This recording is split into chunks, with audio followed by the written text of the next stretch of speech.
Hi everyone, welcome to Literary Academia. I'm Amrita and I wish you all a successful and scintillating year ahead. Today I'll be discussing two literary terms. The first one is blank verse and the second one is mock epic. So let's start with blank verse. और आप लोग अपने book के साथ बैठेंगे ये मैं उम्मीद करती हूँ. चलिए. Blank verse consists of lines of iambic pentameter which are unrhymed.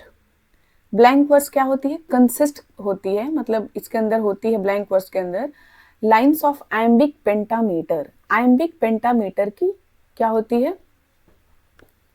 Lines होती है. मैंने बताया था iamb unstress stress pentameter 5 foot which are unrhymed. Important ये है कि ये अनराइम्ड होता है, यानी कि देयर इज नो राइम. ठीक है, only meter, iambic pentameter with no rhyme, ये होता है ब्लैंक वर्स. अगर आपसे कोई पूछे कि व्हाट इज ब्लैंक वर्स, तो आप इसको एक लाइन में ये आंसर कर सकते हैं कि lines of iambic pentameter which without rhyme और विच आर अनराइम्ड, ऐसे बता सकते हैं. हेंस द टर्म ब्लैंक, और इसलिए जो टर्म है ब्लैंक पड़ा है क्योंकि इसमें आपका क्या नहीं होता? राइम नहीं होता, इसलिए ये ब्लैंक होता है. Of all English metrical forms, it is closest to the natural rhythms of English speech. Of all English metrical forms, metrical forms मतलब जितने भी मीटर से रिलेटेड फॉर्म है, जितने तरह के मीटर हैं, one of English metrical, English में जितने भी मेट्रिकल फॉर्म है, जितने भी मीटर हैं, उसमें से जो ये जो ब्लैंक वर्स है, ठीक है, closest to the natural rhythm. Natural rhythm मतलब बोल चाल की जो भाषा होती है, उसके जो पिच होते हैं, उससे सबसे ज्यादा करीब कौन है? ब्लैंक वर्स है, यानी कि ये ज्यादा नेचुरल है ऑफ इंग्लिश स्पीच. तो जो इंग्लिश स्पीच का जो नेचुरल रिदम है, जो बोल चाल है इंग्लिश स्पीच का, उससे सबसे ज्यादा नेचुरल ब्लैंक वर्स है.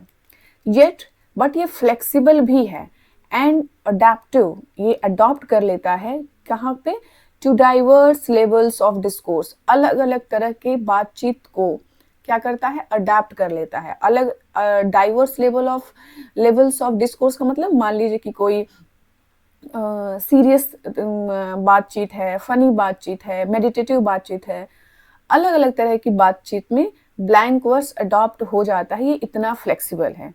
एज अ रिजल्ट, और रिजल्ट के तौर पे, it has been more frequently and variously used, ये बार बार, फ्रिक्वेंटली मतलब बार बार, तो जो ब्लैंक वर्स है इसका यूज किया जाता है frequently, bar bar, and variously, differently, ठीक, अलग अलग चीजों में, अलग अलग तरह के डिस्कोर्स में, used then any other form of versification. Versification मतलब writing of poetry writing.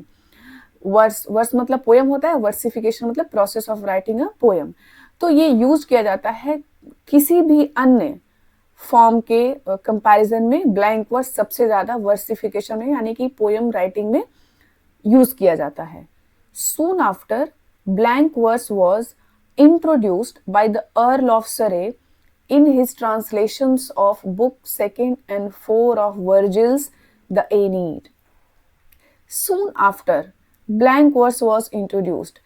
Blank verse introduced हुआ था किसके द्वारा? बाय द अर्ल ऑफ सरे. मैंने पिछले टर्म, एक अभी पिछली क्लास में मैंने बताया था कि अर्ल ऑफ सरे कौन थे? Henry Howard. अर्ल जो होता है एक पोजीशन होता है और सरे एक लोकेलिटी होती है, एक क्षेत्र होता है. तो उस पर्टिकुलर सरे लोकेलिटी के अर्ल थे हेनरी हावर्ड.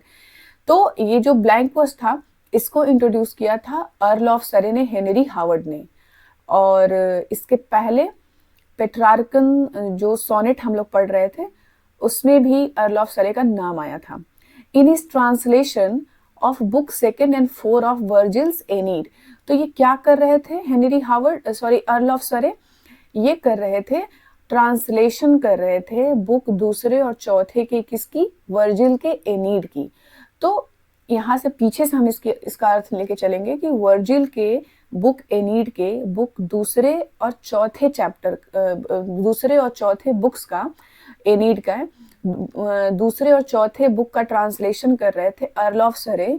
और उसी ट्रांसलेशन में इन्होंने ब्लैंक वर्स का यूज किया पहली बार, ठीक है। द एनीड की डेट यहाँ पे दी हुई है अबाउट 450, 1540 के आसपास ये लिखी गई थी। It became the standard meter, और इन्होंने जब ये यूज किया तो क्या हुआ, सून आफ्टर, यानी कि इसके तुरंत, ये जो यूज किए थे एनीड के ट्रांसलेशन में, इसके तुरंत ही बाद जो ब्लैंक वर्ड्स है, it became the standard meter, ये एक स्टैंडर्ड मीटर हो गया, यानी कि हर इंसान इसी में लिखना चाहता था और इसी स्टैंडर्ड मीटर को अप्रिशिएट भी किया जाता था, ठीक है। फॉर एलिजाबेथन, जो Elizabethan and later poetic drama, तो जो पोएटिक ड्रामा लिखने वाले थे, ठीक है, उनके लिए ये एक स्टैंडर्ड मीटर हो गया। अब पोएटिक ड्रामा क्या है? ड्रामा तो पता है कि ड्रामा एक स्टोरी होती है, नैरेटिव होती है, जिसको आप परफॉर्म करते हैं एक्शन में, स्टेज पे। लेकिन पोएटिक ड्रामा क्या होता है? पोएटिक ड्रामा वो होता है कि जो सिर्फ पढ़ने के लिए लिखा जाता है, not meant to be performed, performed होने के लिए नहीं। ये लिखते टाइम ही क्लियर हो जाता है कि ये एक पोएटिक ड्रामा है, ठीक है। उसमें पोएटिकल क्वालिटीज मिलेंगी, ना कि उसमें एक्शन ऐसा होगा, उसमें इस तरह की सेटिंग होगी कि आप उसको रिप्रेजेंट करें स्टेज पे। और ये क्या था? It became standard meter for Elizabethan and later poetic drama, a free form. ये एक सभी राइम, मतलब राइम से मुक्त था ना, इसलिए इसको क्या बोला गया? Free form of blank verse. Blank verse का ये free form remained the medium in such 20th century. ये एक मीडियम बना, ठीक है, कब? 17th सेंचुरी में वर्स प्लेस के लिए। तो 20th सेंचुरी में बहुत सारे वर्स प्लेस लिखे गए, यही पोएटिक ड्रामा को ही वर्स प्लेस कहा जा रहा है, ठीक है। एज दोज, जैसा कि कौन कौन लिख रहा है? As those by Maxwell, Anderson, इन्होंने भी वर्स प्लेस लिखे। टी.एस. एलियट हमारे बहुत फेमस हैं, इन्होंने 7 प्लेस लिखे और 7 प्लेस इनके पोएटिक वर्स या पोएटिक ड्रामा, वर्स प्लेस, कुछ भी कह लीजिए, इन्होंने 7 प्लेस लिखे, 7 यही थे। फिर हमारे आते हैं John Milton, used blank verse for his epic Paradise Lost. John Milton ने पैराडाइज लॉस्ट में ब्लैंक वर्स यूज कर दिया था, ठीक है। पैराडाइज लॉस्ट कब आ रही है? 1667 में। James Thompson for his descriptive and philosophical seasons. Seasons एक वर्क था, मतलब इसका 4 बार पब्लिश हुआ था, 1726 से 1730 के बीच में 4 वॉल्यूम्स में आया था। और ये एक क्या था? ये डिस्क्रिप्टिव और फिलोसफिकल वर्क है। किसने लिखा है? James Thompson. बहुत इंपॉर्टेंट है, इसकी डेट भी, इसका नाम भी सीजन्स, और किसने लिखा है? जेम्स थॉमसन ने। फिर हमारे विलियम वर्ड्सवर्थ हैं, for his autobiographical work prelude 1805। तो प्रील्यूड भी क्या? ब्लैंक वर्स में लिखी गई है। Alfred Lord Tennyson for the narrative, तो हम टेनिसन से अवेयर हैं, लॉर्ड टेनिसन से अवेयर हैं हम लोग। इन्होंने एक नैरेटिव अपना लिखा था, आइडल्स ऑफ द किंग, 1891 में आ रही है, ये भी ब्लैंक वर्ड्स में। एंड रॉबर्ट ब्राउनिंग का एक वर्क है, the ring and the book, 1868 to 1869। तो ये सभी ब्लैंक वर्स की एग्जाम्पल हैं, मतलब ऐसे वर्क्स जो ब्लैंक वर्स में लिखे गए हैं। एंड मेनी ड्रामेटिक मोनोलॉग्स, और बहुत सारे ड्रामेटिक मोनोलॉग्स भी लिखे गए हैं। And T S. Eliot for much of the Waste Land 1922। T S. Eliot ने वेस्टलैंड का एक अच्छा खासा पार्ट ब्लैंक वर्स में लिखा है। द वेस्टलैंड कब आता है? 1922 में। लेकिन एक पॉइंट इंपॉर्टेंट है कि जब क्वेश्चन पूछता है एग्जाम में कि द वेस्टलैंड किस पोएटिक फॉर्म में लिखा, किस मेट्रिकल फॉर्म में लिखा है, तो वहां पे फ्री वर्स आंसर माना जाता है। फ्री वर्स में अधिकतर, मतलब ज्यादा पार्ट लिखा गया है, फ्री वर्स में आप लोग मतलब लिखेंगे। देखिए, फ्री वर्स ब्लैंक वर्स दोनों नहीं आएगा एक साथ, अगर आता है तो फ्री वर्स लगाएंगे, अगर मान लीजिए फ्री वर्स नहीं है, ब्लैंक वर्स है ऑप्शन में, तो आप ब्लैंक वर्स लगा देंगे। A large number of meditative lyrics, meditative lyrics मतलब जो थोड़ी सीरियस सोचने, मतलब विचार करने वाली जो लिरिक्स होती हैं, फ्रॉम द रोमांटिक पीरियड। तो एक बहुत बड़े नंबर में मेडिटेटिव लिरिक्स लिखी गई, ठीक है। कहाँ? From the romantic period, romantic period से लेके टू द प्रेजेंट तक, have also been written in blank verse, वो भी ब्लैंक वर्स में लिखी गई हैं, including Coleridge Frost at Midnight, important है, कोलरिज का वर्क है। वर्ड्सवर्थ का टिंटन एबी ब्लैंक वर्स में। And Tennyson's Tears, Idle Tears, ये भी ब्लैंक वर्स में। ये सारे एग्जाम्पल समझिए कि इम्पॉर्टेंट है, क्योंकि अगर ये वर्क्स मेंशन हो गए तो सीधे पूछेगा टिंटन एबी में कौन सा मेट्रिकल फॉर्म यूज हुआ है, टीयर्स आइडल टीयर्स टेनिसन, ठीक है, फ्रॉस्ट एट मिडनाइट कोलरिज, और कुछ याद हो ना हो जो एग्जाम्पल के तौर पे मेंशन कर दिया है, that becomes important. In which the blank verse is divided into 5 line stanza. ये जो है टीयर्स आइडल टीयर्स, इसमें जो ब्लैंक वर्स है ये 5 लाइन स्टैंजा में डिवाइडेड है। वॉलेस स्टीवेंस का एक वर्क है संडे मॉर्निंग, ठीक है, ये भी एग्जाम्पल है ब्लैंक वर्स का। Now division in blank verse poems use to set of a sustained passage. Division in blank verse poems, जो ब्लैंक वर्स की जो पोएम होती हैं उसमें जो डिवीजन होता है use to set of sustain passages. तो ये क्या होता है, उसमें जो पैसेजेस होते हैं, बड़े बड़े जो पैसेज होते हैं वो अलग अलग होते हैं, ठीक है, अलग अलग मार्क जो डिवीजन हुआ होता है आर कॉल्ड वर्स पैराग्राफ, उसको आप कहते हैं वर्स पैराग्राफ्स। बड़े बड़े स्टैंजाज आप देखेंगे टिंटन एबी में कि बड़े बड़े स्टैंजाज हैं, उसमें अलग अलग बड़े बड़े स्टैंजाज हैं, उसको बोलते हैं पैराग्राफ्स।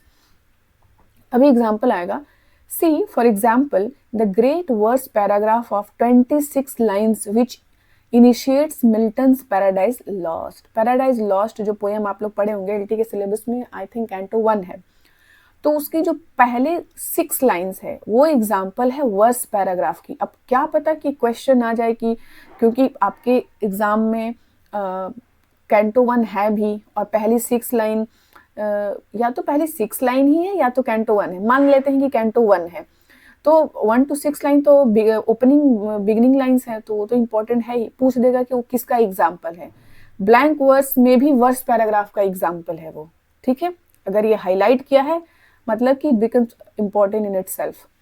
बिगिनिंग विथ, और ये जो 26 लाइन है वो बिगिन होती है ऑफ मैन्स फर्स्ट डिसोबीडियंस, तो हमें पता है ये लाइन यहीं से शुरू होती है, एंड एंडिंग और एंड होती है and justifies the ways of God to man.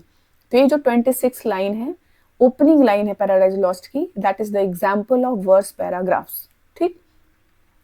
Also the opening verse paragraph of 22 lines in Wordsworth Tintern Abbey. सिर्फ उतना ही नहीं, टिंटन एबी जो कि वर्सवर्थ ने लिखी थी उसकी जो ओपनिंग लाइन है कितनी लाइन की है, 22। अच्छा एक चीज है, कभी कभी क्या होता है कि देखिए हमको पता तो है, अभी ये लाइन आएगी तो हम लोग बता लेंगे कि ये टिंटन एबी की लाइन है, जैसे हमें पता है कि पैराडाइज लॉस्ट की बिगिनिंग लाइन है 26 लाइन की है, लेकिन क्या पता है कि ये जो टिंटन एबी का जो पहला पैराग्राफ वो 21 लाइन का है। अगर पता है तो बहुत अच्छी बात है, नहीं है तो याद कर लेंगे। अगर इसने 22 अगर इसने 22 लिखा है यहाँ पे, इट मीन्स कि एक क्वेश्चन बन सकता है और आप गिनते रह जाएंगे कि अच्छा कितना था, इतना तो कोई फैक्चुअल, ये इतना फेमस नहीं है ये पॉइंट, ठीक। तो आप याद रखेंगे कि जो टिंटन एबी का पहला ओपनिंग जो पैराग्राफ है वो 22 लाइन का है, 22 लाइन का है, ये पब्लिश होता है 1798 में लिरिकल बैलेट्स में, ठीक। लाइन कैसे शुरू होता है, बिगिनिंग लाइन बहुत इंपॉर्टेंट है टिंटन एबी का, 5 years passed, 5 summers with the length of 5 long winters, and again I hear these waters rolling from their mountain springs with a soft inland murmur। मैंने इस poem को पढ़ाया है पूरा, एक ही वीडियो में मैंने कोशिश किया है कि मैं पढ़ा दूं, और मैंने इसको पढ़ाया है, आप लोग इसको जरूर देखें, बहुत अच्छा लगेगा। और अब हम चलते हैं अपने सेकेंड टर्म पे, थोड़ा वेट करेंगे कि मैं इसको मॉक एपिक को मैं ओपन कर लूँ, ठीक है, प्लीज बेयर विद मी।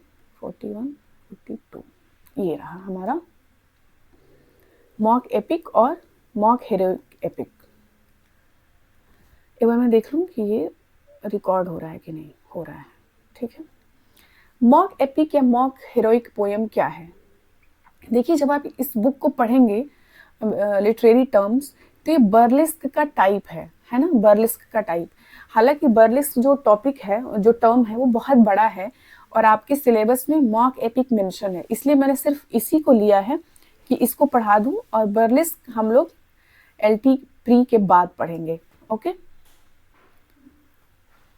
चलिए, अ मॉक एपिक और mock heroic poem is a type of parody. ये एक पैरोडी का टाइप है which imitates, जो कि इमिटेट करता है। देखिए एक टर्म आया पैरोडी, अब हम पहले समझेंगे कि पैरोडी क्या है, तब हम समझेंगे कि ये पैरोडी का टाइप कैसे है।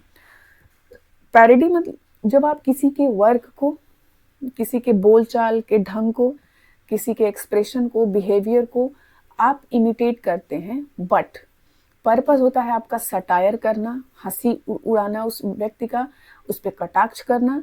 पर्पस पैरोडी में ये होता है, ठीक है। मॉक एपिक भी वैसे ही है, आप किसी को मॉक करते हैं, सटायर करते हैं, उसका मजाक उड़ाते हैं, ठीक है। और एपिक और हीरोइक ये दोनों अलग है। एपिक जो होता है बड़ा सीरियस सेंस देता है, जो हीरोइक होता है बहुत सीरियस ग्रेसफुल सेंस देता है, उसके साथ जुड़ा है मॉक। तो कैसे मॉक और हीरोइक दोनों एक साथ कैसे आ सकता है, ये पता चलेगा कि अभी कैसे आ रहा है, ठीक है। तो अ मॉक एपिक और मॉक हीरोइक पोयम एक प्रकार होता है पैरोडी का, जिसमें कि विच इमिटेट्स, जो कि नकल करता है, ये बीच वाला भी लाइन छोड़ेंगे, इसको मैं बाद में जोड़ूंगी, विच इमिटेट्स बोथ, दोनों को इमिटेट करता है। कौन से दो चीजें हैं? The elaborate form and the ceremonious style of the epic genre. The elaborate form मतलब जो कि शैली होती है, जो भी उसका पोएटिक फॉर्म होता है, उसको बहुत इलैबोरेटली, भव्य तरीके से, ठीक है, उसको कॉपी करेगा। एंड सेरेमोनियस मतलब बहुत सीरियस, स्टाइल बहुत सीरियस होती है। और ये कहाँ से लिया जाता है? ऑफ द एपिक जॉनरा, जो महाकाव्य का जो जॉनरा होता है, वो हंसी मजाक का मैटर नहीं होता है, उसमें बहुत ग्रैंड थीम होता है, ग्रैंड तरीके से उसको लिखा जाता है महाकाव्य को। तो वो जो एपिक जॉनरा होता है, उसी के सीरियसनेस और उस जिस तरीके से प्रेजेंट किया जाता है, जो इलैबोरेट फॉर्म होता है, उसको इमिटेट करता है। ऊपर इसको जोड़ेंगे, इन अ सस्टेन्ड वे, यानी कि लगातार, शुरू से लेके लास्ट तक। इन अ सस्टेन्ड वे मतलब लगातार, इमिटेट मतलब पूरे वर्क में ये चीजें होती, ये नहीं कि एपिसोड के तौर पे आ रहा है। सस्टेन्ड वे हमने एलेगरी में देखा था, अगर आपने नहीं देखा है एलेगरी टर्म तो आप जाके देख लें, समझ जाइए कि इस तरीके से लाइन बाय लाइन एम.एच. इब्रम पूरे यूट्यूब पे किसी ने पढ़ाया नहीं है, पढ़ाया है भी तो उसने हाईलाइट करवाया हुआ है बीच के इंपॉर्टेंट लाइंस को, लेकिन हम हर एक लाइन पढ़ रहे हैं यहाँ पे।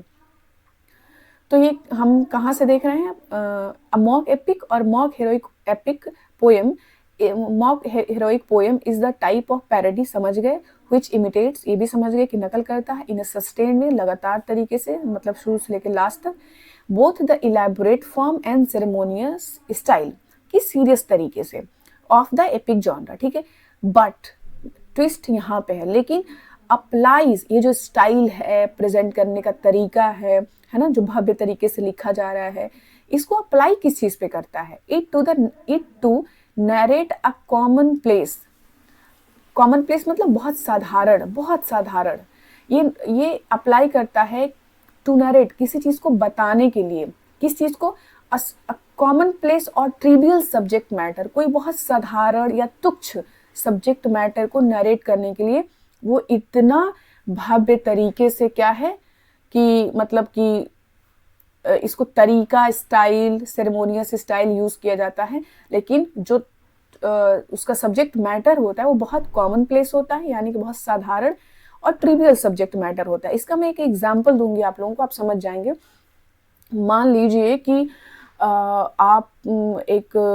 आपने एक लेटर लिखा अपने डिस्ट्रिक्ट मजिस्ट्रेट को, अपने राज्य के, अगर तो फिर उसको डेट नहीं मिली, फिर आपने मतलब वो आपसे मिलने को तैयार नहीं हुए, आप और थोड़ा ऊपर आप सीधे चीफ मिनिस्टर के यहाँ लेटर लिखते हैं, ठीक है, जाते हैं और जाके कहते हैं कि आप जैसे जैसे आपको अपॉइंटमेंट मिलता है, पहुंचते हैं वहाँ पे, और जाके आप कहें कि सर, बोले चीफ मिनिस्टर ने कहा कि क्या प्रॉब्लम है आपके पास?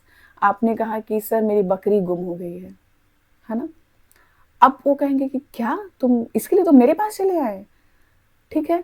अब आप सोचिए कि आपका जो सब्जेक्ट मैटर है कितना छोटा है, इसका मतलब ये प्रॉब्लम और तरीके से भी सॉल्व की जा सकती थी, लेकिन आपने तरीका क्या अपनाया? आप लेटर लिख रहे हैं, अपॉइंटमेंट लिख रहे हैं, एकदम फॉर्मल तरीके से आप किसी से जा रहे हैं मिलने, ठीक है। ये जैसे मान लीजिए कि कोई गया और खूब बहुत राजा की तरह से राजशाही तरीके से कपड़ा उपड़ा पहन के, तलवार उलवार निकाल के, घोड़े पे, हाथी पे बैठ के जाया जा रहा है, और क्या क्या ढूंढने जा रहे हैं? तो अपना डॉग ढूंढने जा रहे हैं। इस तरह के सब्जेक्ट मैटर ट्रिवियल एंड, लेकिन जो स्टाइल है, जो प्रेजेंटेशन है, उसका जो सेटिंग है, बहुत ग्रेट, ग्रैंड, है ना, तो ये होता है मॉक हेरोइक पोयम। यहाँ पे सब्जेक्ट मैटर ट्रिवियल होता है। In a masterpiece of this type, इस टाइप का कोई मास्टरपीस अगर है तो वो है the Rape of the Lock 1714। बहुत इंपॉर्टेंट है। आप देखेंगे रेप ऑफ द लॉक की 3 इंपॉर्टेंट डेट है, ये आप खुद सर्च करेंगे कि कौन कौन सी 3 इंपॉर्टेंट डेट है, इसके पब्लिकेशन से जुड़ी हुई है। Alexander pope views through the grandiose epic perspective. Alexander pope देखते हैं, क्या देखते हैं? थ्रू द, किसके माध्यम से? The grandiose epic perspective. जैसे काव्य का पर्सपेक्टिव होता है बहुत सीरियस ग्रेसफुल, उस पर्सपेक्टिव से, उस ग्रेसफुलनेस से वो देखते हैं किस चीज को? अ क्वारल, एक झगड़े को, between the belles and elegance. Belles मतलब वही है ला बेल डेम्पसन्स मर्सी वाला, बेल्स मतलब ब्यूटीफुल विमेन एंड एलिगेंस मतलब हैंडसम मैन। तो वो एक झगड़े को देखते हैं एपिक के ग्रेसफुलनेस से, एक झगड़े को किसके बीच में? Beautiful women and handsome man of his time, अपने समय के, कि झगड़ा होता है ये एरिस्टोक्रेट फैमिलीज में, तो उसको देखते हैं वो एपिक के सेरेमोनियल स्टाइल के नज़र से। Over the theft of a ladies curl, और एक झगड़ा हुआ क्यों था? ओवर द थेफ्ट, एक चोरी का मामला था, of a ladies curl. Curl मतलब जो पीछे लड़कियां बनाती है कर्ल, जूड़ा टाइप का, ठीक है। तो ये एक मतलब मैडम थी, जेंटल वुमन थी, उनका जो कर्ल था वो चोरी हो गया था, ठीक है। अब सोचिए कितनी छोटी बात है, लेकिन इसमें पूरा समझ जाइए कि पूरा सुपरनैचुरल मशीनरी यूज कर दिया गया है। ऐसा लगता है कि आप किसी का कर्ल नहीं चुराया जा रहा है, कोई बहुत बहुत बड़ा खजाना चुरा लिया गया है। इस तरह की चीजें, इस तरीके से इस पूरे क्वारल को प्रेजेंट किया गया है। The story include such elements of, ये जो स्टोरी है the Rape of the lock include करती है ऐसे elements, such elements of traditional epic protocol. जो ट्रेडिशनल एपिक होती है, जो महाकाव्य, जो ट्रेडिशनल पारंपरिक महाकाव्य हैं, उनके जो प्रोटोकॉल मतलब होता है रूल्स रेगुलेशन, ठीक है। तो उसके नियम, रूल, रेगुलेशन, उसको यूज किया गया है किस तौर पे, किस रूप में?